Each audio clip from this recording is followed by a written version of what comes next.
All right, we're recording. Sorry, the live didn't work, but we're Thank here. you, Facebook, and thank you, technology.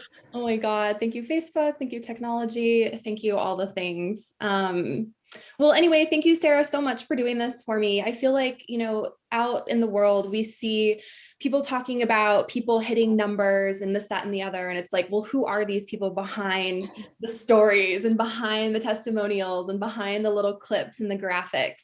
And I feel like it's so nice just to hear. I know when I was starting my business and I was struggling, it was really nice to hear from not only coaches who had created success in their businesses, but other normal human beings as well, who had gone through the challenges, who had experienced what I was experiencing, like the doubt and the struggle and the, is this ever going to work? And so I feel like it's just, you have such an incredible story. And I really kind of watched you from the beginning. And, I see a lot of people now where you were coming up with the same kinds of challenges. And I just feel, I just want to give them sort of like a 10 or 15-minute kind of clip of not necessarily strategically how you did this, but kind of, like what shifted for you and how you created this, your first $28,000 month. And I think now you're having like, what, you just have like a $50,000 or $48,000 month or something like that. So my first big month was $25,000, and my biggest month ever was $42,000. And me being me, my next target is my first 100K month. Yeah, so good. Well, why don't you first tell us? So tell us a little bit about just your business. So Sara, I'll let you tell about you and your business.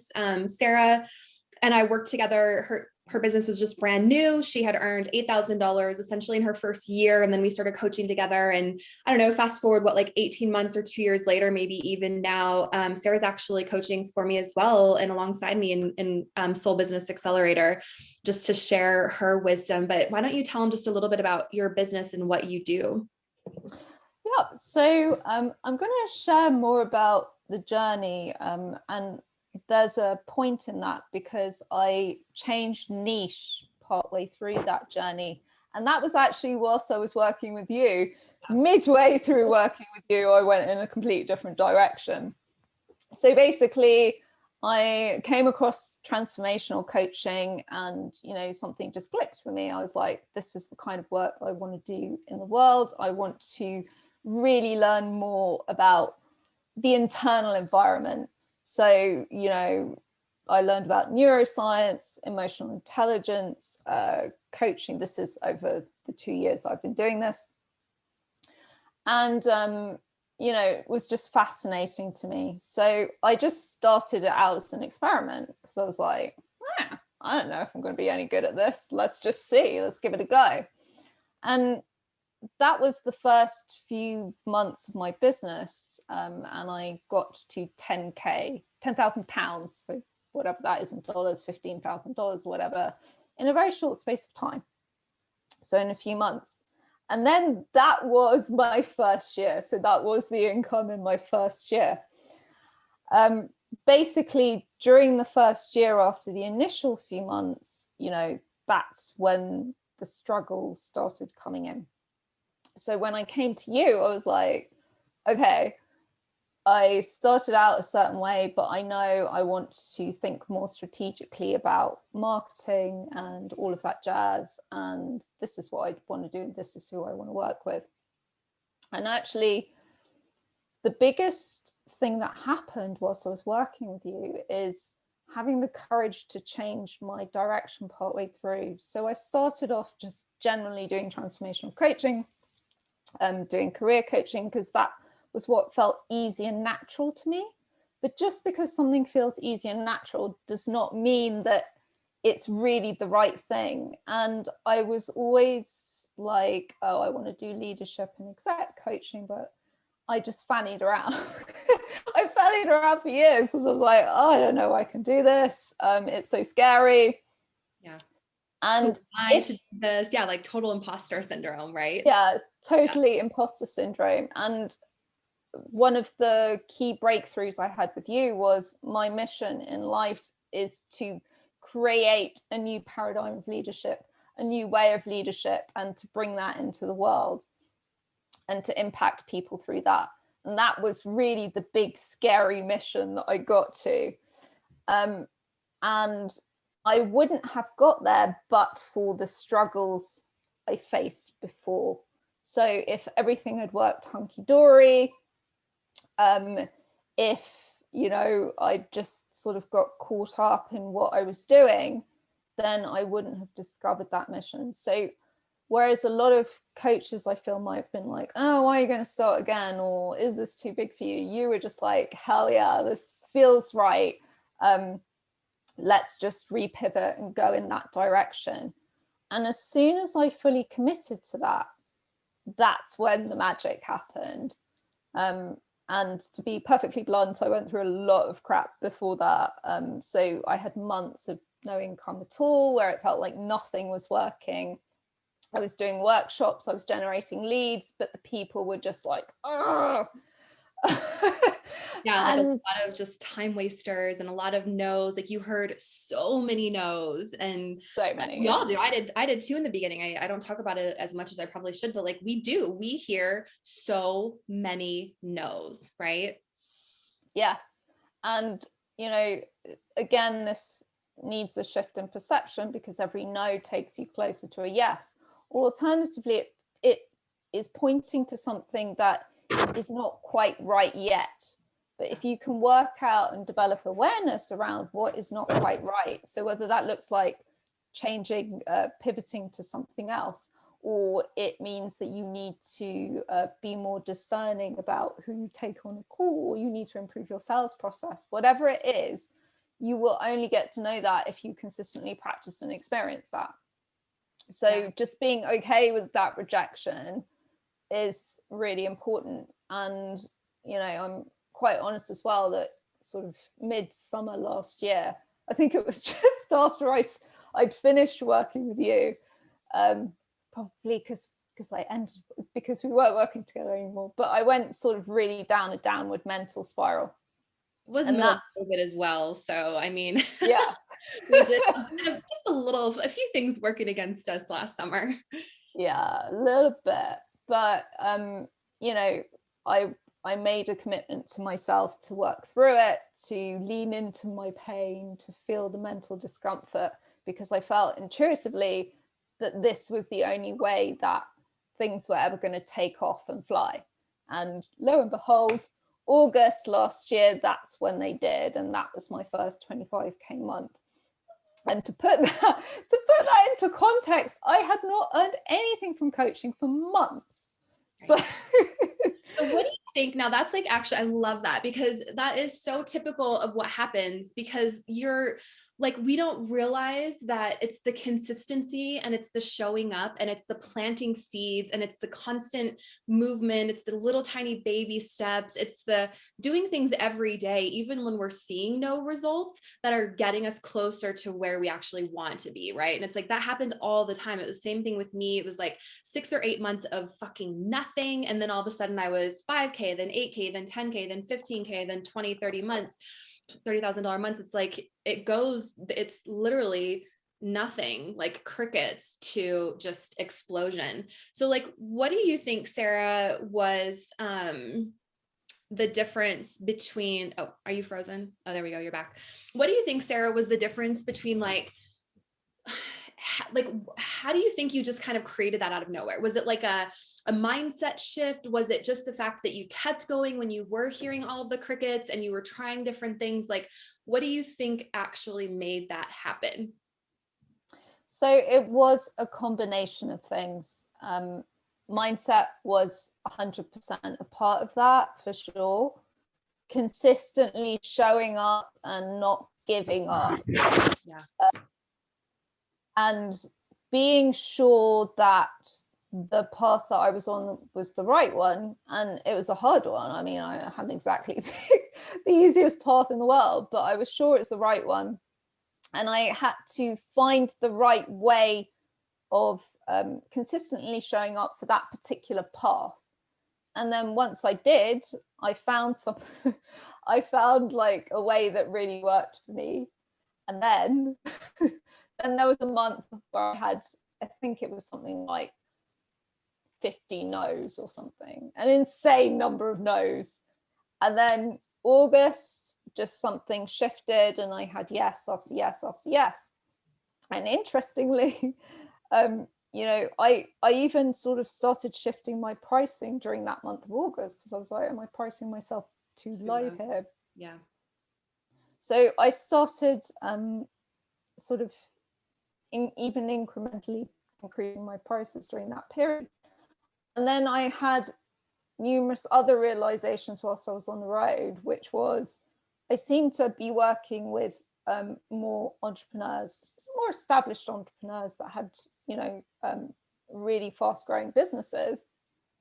And I was like, I love working with these people. Let's do more of them. What does me working with these entrepreneurs and their businesses look like? So that was the kind of continuation of that process after August. Again, September, October was a bit of a dip again. December, it started going up. And then it has been upward since December last year, culminating in 42K in March, over 20K in April, and hoping for another big one now. So yeah. Amazing. Well, and I think that's also a really good point, is that what we start out with, it doesn't necessarily mean we're going to do that forever. And I think so many people try and figure everything out before they start, right? They think they have to have the perfect niche, they have to have the perfect website, they have to have everything in place. And it's like, actually not. You're a perfect example of someone who just dove in, you got your hands dirty, you're like working with these people and reaching out to these people and trying workshops over here and speaking engagements here. And then this doesn't feel right. So you shifted and you pivoted, and then you started to lean into, okay, who am I actually enjoying working with versus who am I not so much? And now you're evolving into working more with like entrepreneurs. So I think it shows. And I'm the same. I started out as a corporate career coach, did that until I was like, absolutely, like, this is so fucking boring, moved into like life purpose, more spirituality. And then naturally, just kind of as I created success in my business, entrepreneurs and coaches and whatnot wanted to find out, how did you do that? So they would come and work with me to help them figure that out. And now it's like, I just love it. So for someone who is in the space of just hearing crickets and they feel like they're trying things and things aren't working, full well, having been there yourself, what would you say to them in this period right now? So number one, 100% commitment. You know, yeah, if you're not committed to making this work, then, you know, that's not good enough. Quite frankly, I'm going to be tough love here. So it's like, if you have a plan B, you're never going to make this work. Yeah. And just as an aside from that, so one of my clients I did a video testimonial with, and he said to me, there was a point at the end of my first year where I thought I was going to lose my house, but I rode out that period, and, you know, now he's at something like £750,000 a year turnover. But, you know, everyone has these periods, and it's what you do with those periods that make or break you. But the point is, without the commitment, you don't necessarily have the resilience or grit to see it through to the other side. And that means dealing with whatever it is that you need to deal with. Is it that you're not getting there because your mindset's in the right place, or your beliefs about something in relation to your business is all wrong? Is it because, you know, you're not in quite the right niche and you're not really being honest with yourself about that? Because the universe sends us clues. Like, sometimes, you know, it's just really obvious when you go through a down period that it's pushing you in another direction. So follow that instinct and explore that. And also evaluate what you're doing, because if what you're doing isn't working, try something else. And don't be afraid to try something. If it doesn't work out, try something else. And there is no cookie cutter formula, which is something that I really dislike about a lot of coaches. You have to do it this way, you have to do it that way, and this is the only way. It's not the only way, and that's what I really like about you. You're like, pick what you feel drawn to, pick things aligned with your strengths and your skill set, and run with that. Don't try and fit yourself into this box. Yeah, absolutely. And I think that's like really what goes along with building a soul aligned business, is doing what feels good and what feels right and what feels natural to you, you know, and really playing on your own strengths and what you enjoy. And it doesn't mean that you're not going to struggle or you're not going to feel the fear, because I'm sure you've been terrified as many times as I've been terrified, but it's really just feeling the fear and doing it anyway, but also making sure that it feels really aligned to what you want to do and where you're going, and to, like you said, your mission. Yes, absolutely. And, you know, to be frank, if you have a big mission, it's going to be scary. It's going to involve rejection, and just deal with it, and deal with the fact that you'll feel fear and anxiety. Because frankly, if you just felt completely comfortable every day with what you're doing, you're not really stretching yourself. Yeah. And I never would have thought, because one of my strengths, for example, is writing. And, you know, that is something that you talk about as well in your coaching programs.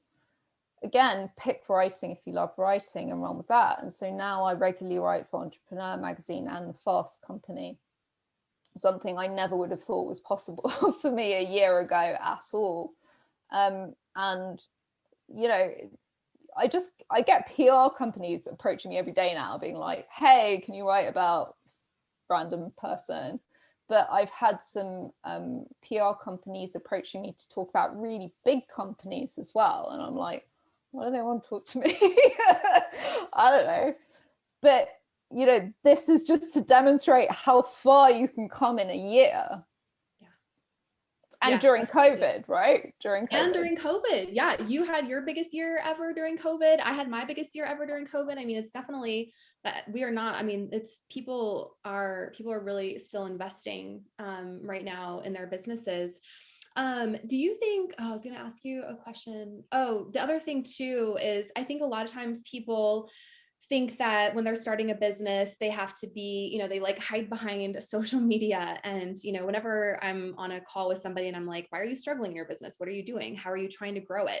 And they're like, well, I'm posting on Instagram and I'm posting on Facebook every now and then. And, you know, I think you and I are also good examples of neither of us used Facebook or Instagram to grow our businesses. Like, and that's, I think, also another point, is like, you don't have to be on social media. And in actuality, it's not the greatest vehicle to grow your business in the beginning, because it's all sort of internal marketing. And it's like more just reaching people that are already in your circle. Whereas you and I, and this is what I teach inside my program, is you have to get out there and put yourself in front of new leads and find your ideal client and put yourself in places where they're going to be.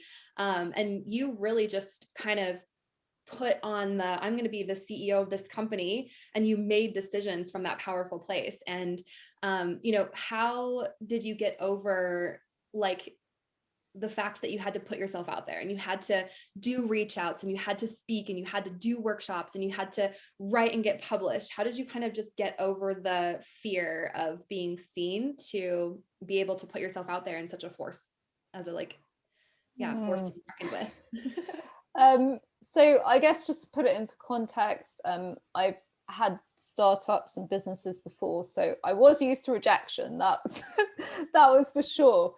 But what I wasn't used to was putting myself out there in a big way. So some tools I use, I actually did specific energy clearing around the vow of invisibility. Oh, wow. I love that. Now what that means is, if we have some kind of trauma when we're young, so some kind of trauma that makes us want to hide away, whether that's bullying, whether that's some form of abuse, or whether it's some kind of traumatic incident at school where you were told to go to the back of the assembly, or whatever it is, that can manifest as subconscious programming where you basically don't want to be seen. And until you break that vow, it's going to be hard for you to put yourself out there. And even if you try, which I did, because I'm like, oh, I'm going to push through everything. It doesn't have the same impact. When you break that vow, you can put yourself out there and you're just like, right, I've got a message, I'm going to say it, and I'm going to say it through the content I write, through the workshops that I do, through the speaking that I do. And yes, it's going to be nerve-wracking, especially speaking for me. But it's an important message and it needs to be shared, and through practice I'm going to get better at it. So videos was a classic example of that. I hated doing videos and now I'm getting more comfortable doing them. Yeah, I really, really hated them. I know, me too. I just did videos for like almost 2 years in my business. I was like, no, just not doing it. Yeah, like I was totally like that as well. And I'm just getting comfortable with it now. But yeah. It was that active putting myself out there. The actively putting yourself out there means that you're more likely to get rejected. Yep. So I've only just in the last few months, I have a VA now that works with me, and she's taken all of this wonderful content that I've done over the last year. So the podcast, the speaking, videos, articles, etc. And I've got like regular posts going out on LinkedIn. But that was after however long, it is just not something you need to do at the beginning. It's a good to do. It's good for long-term brand and credibility and visibility, but it's not going to get you clients through the door in the first second, most likely. And I think that's the common misconception that people have about social media. Well, if I do one post every so often, then clients will come flooding through the door. No. It's firstly consistency. If you're not consistently showing up, they definitely won't. And if you are, consistently doing it, and it's still more of a long-term strategy, I believe, although I know other people would argue with that. Sure. Yeah, for sure. Yeah. Well, so, from your perspective, I mean, you're flying now and you're having the success. And I think honestly, maybe you agree with this. I remember when I was starting, it was like, when you get between 3 to 5 years, it just kind of clicks for you. And all of a sudden it feels so much easier. But when you actually get past the first year, things lighten up a little bit. You can, take a little bit of not the foot off the gas, but it doesn't feel like such a push or such a battle. So I just remember saying to myself, like, just get through the first year. And then once I did, I felt like, okay, now I can bring in 5, 8, 10,000 K months. But it still felt like a challenge, right? And then I was like, just get between 3 to 5 years. And it really is true. Like once you're in that third year, your systems fall into place. You have consistent lead generation. You know what you're doing. You're really comfortable putting yourself out there. And it's actually easier, I think, to earn more money than it is to earn less. I don't know if you find that as well. I found the first year just so hard, and I was working so much more. And now I earn like, 20 times the amount, and I work like a fourth of what I used to work as well. Do you see that shift too? Well, it's interesting actually, because I have a money mindset coach, and she's like, the more money, the wealthier you are, the less you work. Right. Which seems so counterintuitive, but it's kind of true. Yeah. I basically spent, I guess, a lot of the second half of the first year in busyness. Yes. And now sometimes I work long days. So today's been a long day. And then sometimes I'll just be like, oh, I'm going to take a day off tomorrow. Or I'm going to take a couple of days off next week, and it's fine because I've organized my time in such a way that it allows me to do that. And it also allows me space to take on more clients as well if I'm looking to do that. And the great thing as well that I've discovered as I'm kind of like, I don't know, 2/3 of the way through my second year now. But I'm also like, I'm just going to say my price now. If you don't like it, fine. And there are people that, clearly are like, meh, no, way too expensive. Fine. It no longer bothers me. In my first year, it really did, because I was like, oh, maybe I should lower my prices. Am I too expensive? And you go down this kind of spiral. But then when you get to the point of having done it for a while, and you're like, I know the people that are into this really get the transformations. Yeah. So, you know, and that's what they're paying for. They're not paying for your like your hourly rate or whatever. Exactly. Yeah. Yeah, exactly. So if someone were thinking about joining us in Soul Business Accelerator to get their business up to those sort of 5K, 8K months, or if they were thinking of joining, you know, like a higher level mastermind working with me, what would you tell them, or what would you want to say to them? Do it. No, I would say that the support you give and, you know, the love you give to your community is amazing. I'd say you have a proven system that works, but what is really good is that you encourage flexibility and agility within that. So it's not like, this is my method, suck it. Totally. It's kind of like, let's work out what works for you. Let's have that support network, and that support network is really important. Having a coach, mentor, group of people that are constantly pushing boundaries is really important for growth. And frankly, you know, you can not spend the money and, you know, try and work it out yourself for the next year or 2 years, or you can invest the money. And that's what it is. It's an investment, right? And put the work in, adjust, take action, and then you will see ROI. And you'll see ROI in ways that you did not even expect, because it wasn't only the monetary consequence of having, you know, coached with you, it's all of the intangible stuff as well. Yeah. Oh, thank you so much. Woo! Oh, well, here's to your 100K month. That is going to happen soon. Fingers crossed. That's like next level. That's amazing. A huge congrats to you, and just thank you so much for being here and for sharing your love and your story and your inspiration and your guidance. And yeah, I think it'll definitely be a lifeline for some people who are in struggle city right now. So thank you. Yeah, thank you for inviting me. Always. Thanks, Sara.